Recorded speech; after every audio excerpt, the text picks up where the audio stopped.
दोस्तों, कैसे हैं आप सब। जैसा कि आप देख रहे हैं, आज कोई सब्ज़ी ही बनने वाली है।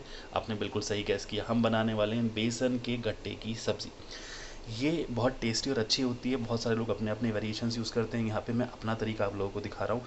एक बार ट्राई कीजिएगा, आप बार बार बना के खाएंगे। बहुत इसमें प्रोटीन भी होता है, क्योंकि चने की दाल से बन रही है, तो ऑब्वियसली प्रोटीन वाली हम सब्ज़ी बना रहे हैं। और राजस्थान में अलग तरह से बनती है, सिंध में अलग तरह से बनती है। जो हमारा सिंधी तरीका है, मैं उस तरीके से बनाऊँगा। ज़्यादा सामान इसमें कुछ नहीं लेना है। हमने मिर्ची ली है, धनिया लिया है, कुटा हुआ अदरक लिया, थोड़ी प्याज लिया। सूजी मुझे पसंद है, वो एक क्रिस्पीनेस इसमें देती है। काली मिर्च, इसके अलावा हल्दी हम यूज़ नहीं करेंगे। थोड़ी सी अजवाइन, अनारदाना, हींग और कुटी हुई ये मिर्च है, ठीक है ना। अब ये कुटी हुई मिर्च है, ये लाल मिर्च कलर वाली नहीं है, ध्यान रखिएगा। तो अपने हिसाब से स्पाइस मिलाइएगा, ये नहीं कि आप मेरे कहने पे आपने 4 चम्मच डाल दी और बोले अरे वाह। तो चलिए अब सब चीज़ें मिलाते हैं। ये आप देख रहे हैं, लगभग 1 चम्मच के लगभग हमने ये सूजी ली है, और 1 कटोरी के लगभग हमारा ये बेसन है। इसमें कोई मिलावट नहीं की है। आप छना प्योर या खुद का घर पे बना सकते हैं। मिर्ची, अदरक, धनिया, प्याज। प्याज जितनी बारीक कीजिएगा ना उतनी अच्छी होती है। अगर आप बारीक ना कर पाएँ तो इसको कूट सकते हैं, कूट के निकाल सकते हैं। तो मैंने थोड़ा दरदरा इसको कूटा था। और ये जो सब्ज़ी है ना, इसके बिना बेकार है, समझ रहे हैं ना आप। अनारदाना, अनारदाना के बिना आप बनाइएगा तो क्या बनाइएगा। थोड़ी सी अजवाइन हमेशा सही रहती है, तो ज़्यादा नहीं डालेंगे क्योंकि ये बॉईल होगी, ठीक है। और हींग डालना है, हींग भी ज़रा सा हम लेंगे क्योंकि सब्ज़ी तो बाद में बनेगी ही, उसमें हींग तो पड़ेगा ही। अब आता है काली मिर्च कुटी हुई। ये हमने थोड़ा सा अंदाजे से काली मिर्च डाल दी। और भी काफ़ी सारी चीज़ें आप मिला सकते हैं अपने स्वाद के अनुसार, पर एक बेसिक तरीका बता रहा हूँ जो घर के अंदर अवेलेबल चीज़ों से बन सकता है। अब मोहन के लिए इसमें तेल डालेंगे। मैक्सिमम जो मोहन होता है ना इनमें, ये तेल से होता है, क्योंकि बेसन जो है ना बहुत ज़्यादा चिपकता है। पानी से तो आप गूंद ही नहीं पाइएगा। ये 3 चम्मच होगा, लगभग 4 चम्मच। ये देख रहे हैं, ये ऑलमोस्ट एक बड़ा चम्मच आपका होता है। अब सबसे ज़रूरी चीज़ जिसके बिना हर चीज़ अधूरी है, नमक। तो स्वाद के हिसाब से आप नमक डालिए। मैं सीधा नमक यूज़ करता हूँ। आप कोई भी दूसरा नमक यूज़ कर सकते हैं। अब इसको बस ऐसे गूंदना है अच्छे से। देखेंगे ये जो है कुछ इस तरह से बनने लग जाएगा।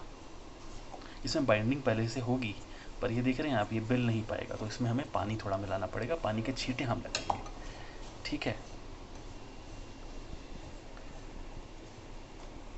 तो पानी के छींटे लगा के आपको दिखाते हैं कि कैसे ये गूंदा है। अब इसका आटा हम लगा चुके हैं, देख रहे हैं आराम से दब रहा है। इसके अंदर बाइंडिंग भी है। अब गूंदने का तरीका क्या है, हाथ में आप थोड़ा सा दोनों हाथों में तेल लगा लीजिएगा, उसके बाद बनाइएगा। इसकी हम लंबी लंबी लोइयाँ बनाएंगे, वो बना। आप जैसा कि आप देख रहे हैं, पानी में हमने एक टेस्ट करने के लिए डाल दी है। ये लगभग आप जब आप बना रहे होंगे ना, तो आपको एक्स्ट्रा ज़रूरत पड़ेगी थोड़ा सा हाथ में तेल लगाने की, नहीं तो ये चिपकेगी, तो घबराइएगा मत। मैंने उसके छोटे छोटे वो बॉल्स बना करके ऐसे लंबी लंबी लोइयाँ बनाई हैं, ठीक है। तो इसको हम डाल देंगे एक एक करके।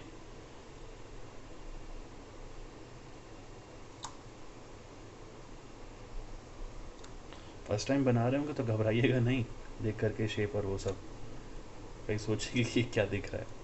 और सच में बहुत टेस्टी और कमाल बनती है। मैं अपने घर के हिसाब से बना रहा हूँ तो बहुत कम स्पाइसी रख रहा हूँ। आप अपने टेस्ट के हिसाब से इसको ज़्यादा स्पाइसी रख सकते हैं। इसको मीडियम टू हाई, यानी कि देख रहे हैं ना, ये हाई है और ये मीडियम।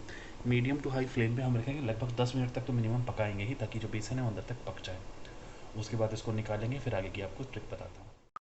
तो दोस्तों, ये हमारी उबल गई है कि नहीं, ये पता करने के लिए तरीका ये है, आप ऐसे इसमें चक्कू लगाएंगे तो चक्कू लगभग 70% तक आर पार हो जाना चाहिए। सब पूरा आर पार हो गया, यानी कि पक चुकी है। और यहाँ पर हम गैस को कर देंगे बंद, और फिर ये बाहर निकाल के इसके छोटे छोटे पीसेस करेंगे, और फिर इसकी ग्रेवी भी बनाएंगे। जनाब, जैसा कि आप देख सकते हैं, ये हमने उतार लिया। अब इसके बाद हम इसके ऐसे टुकड़े करेंगे, ठीक है। वैसे ही तो ये फिर से ग्रेवी बनने के बाद उबलती है, पर ये डिपेंड करता है। आप लगभग इसको 70 to 80% पकाएंगे तो ज़्यादा अच्छा रहेगा। अब कुछ लोग इसमें क्या है, हल्दी ही डाल देते हैं कलर के लिए। कुछ लोग और भी चीज़ें डाल देते हैं। पूरा येलो नहीं दिखे तो घबराइएगा मत, क्योंकि हमने इसमें मसाले और डाले हैं।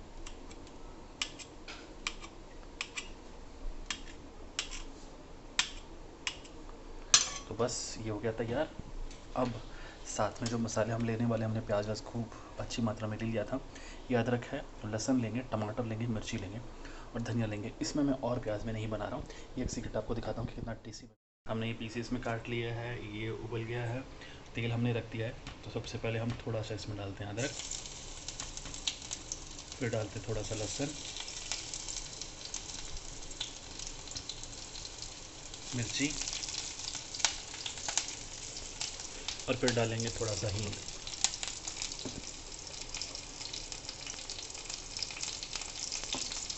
हींग ज़रा सा डालना है, बहुत ज़्यादा भी नहीं। अब थोड़ा सा मैं जीरा डालना चाहूँगा और इसको घुमाएंगे अच्छे से। बहुत देर नहीं, थोड़ा सा ही। मिर्च सिर्फ इसलिए फ्लेवर के लिए क्योंकि पहले से हम उसमें मिर्च डाल चुके हैं, तो जो पानी उबला है यानी कि ये, और इसमें पहले से ही मिर्ची का फ्लेवर आ चुका होगा। अब मैं इसमें प्याज नहीं डाल रहा हूँ, सिर्फ टमाटर डाल रहा हूँ। तो देखिए कैसा टेस्ट आता है।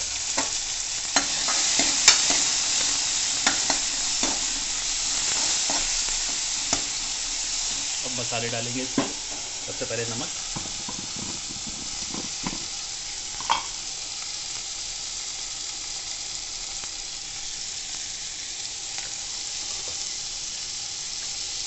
थोड़ा सा अनारदाना। हल्दी की ज़रूरत नहीं है, पर मुझे लगता है एंटीबायोटिक है, थोड़ी सी हल्दी बस। इतने ही मसाले में बना रहा हूँ, एक्स्ट्रा मसाले डालने की कोई ज़रूरत नहीं है। टमाटर गल जाएँ तो इसलिए थोड़ा सा पानी तो डालना ही चाहिए। तो हम और पानी क्यों डालें जनाब, ये जो हमने जिसमें उबाला है उसी का थोड़ा सा पानी हम डाल देंगे ताकि टमाटर हमारे गल जाएँ। बीच बीच में उसको ऐसे चलाते रहिएगा और आँच सिम पे रखिएगा। मैंने बिल्कुल लो पे रखी हुई है, आपको भी ऐसे ही रखनी है। बस तैयार हो जाएगा फिर जनाब। जैसा कि आप देख रहे हैं टमाटर हमारे ऑलमोस्ट गल चुके हैं। तो हमें अब क्या करना है, हमें मिलानी है इसमें पहले अपनी ये जो काट करके हमने सब्ज़ी डाली थी, ठीक है। अब इसको हम चलाएंगे अच्छे से, ठीक है, 2-4 मिनट। कुछ लोग इसको ऐसे ड्राई भी खा सकते हैं, जिनको ड्राई पसंद है, पर मैं प्रेफर करूँगा कि जो पानी आपने उबाला था ना जिसमें, उसी के साथ इसकी एक ग्रेवी बनाई जाए। इस पॉइंट पे आप जो है थोड़ा सा गैस तेज करना चाहे तो कर सकते हैं, ताकि जल्दी से जो भी है ये अब्जॉर्ब हो सके।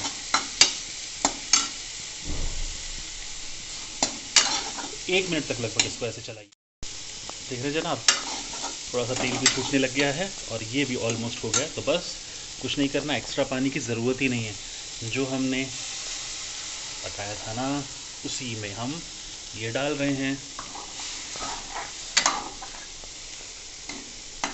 थोड़ा सा धनिया पाउडर हम ऊपर से अभी डाल रहे हैं और कुछ सर्विंग के टाइम डालेंगे। 1-2 कड़ी पत्ता भी हम इसमें मिला रहे हैं, ठीक है। अब इसको थोड़ी देर उबलने देंगे, लगभग 3 से 4 मिनट मिनिमम। और इसको आप तेज़ पे भी उबाल सकते हैं और मीडियम पे भी, क्योंकि ऑलमोस्ट सब्ज़ी हमारी पकी हुई है, गली हुई है। बस इसको मसाले अंदर से मिक्स होना बहुत ज़रूरी है। तो जनाब हमारी बेसन के गट्टे की सब्ज़ी बन चुकी है। इसको आराम आराम से थोड़ा सा ऐसा ही डालेंगे। ग्रेवी भी हमने ज़्यादा नहीं डाली और बहुत अच्छी बनी है। आप ये रिव्यू तो माता जी ही देंगी, तो थोड़ी देर में हम इनको ले चलते हैं माता जी के पास रिव्यू करने के लिए। और अब गैस एक बार थोड़ा सा हाई करके 20-30 सेकंड में पकाऊंगा और फिर बंद कर दूंगा। ये मैंने बंद कर दी, हमारी सब्ज़ी रेडी है। दोस्तों हमारी यम्मी सब्ज़ी बन चुकी है, बेसन के गट्टे वाली सब्ज़ी हमारे स्टाइल में। अब ये मम्मी जी के पास ले चलते हैं कि वो टेस्ट करें और हमें बताएं कि कैसी बनी है। हेलो मम्मी जी।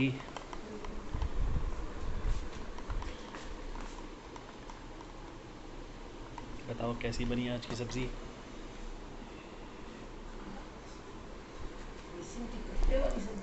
हाँ जी।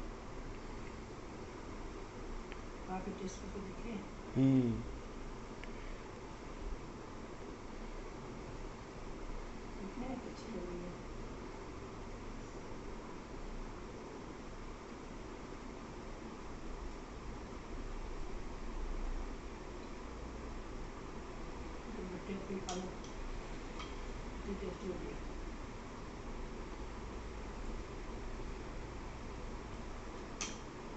मज़ा आया।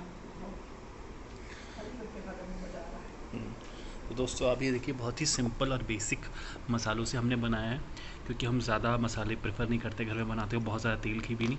आप देख सकते हैं इसमें तेल की बहुत ज़्यादा नहीं तैर रहा है, हमने मिनिमम ऑयल में बनाया है। आप भी घर में ट्राई कीजिए। गर्मियों का मौसम है तो आम, सर्दियों के भी फल हो सकते हैं, नहीं भी है तो भी एक अच्छा प्रॉपर न्यूट्रिशियस फूड है, तो आप ज़रूर ट्राई कीजिएगा। मिलते हैं जल्दी ही आपसे अगली वीडियो में। धन्यवाद।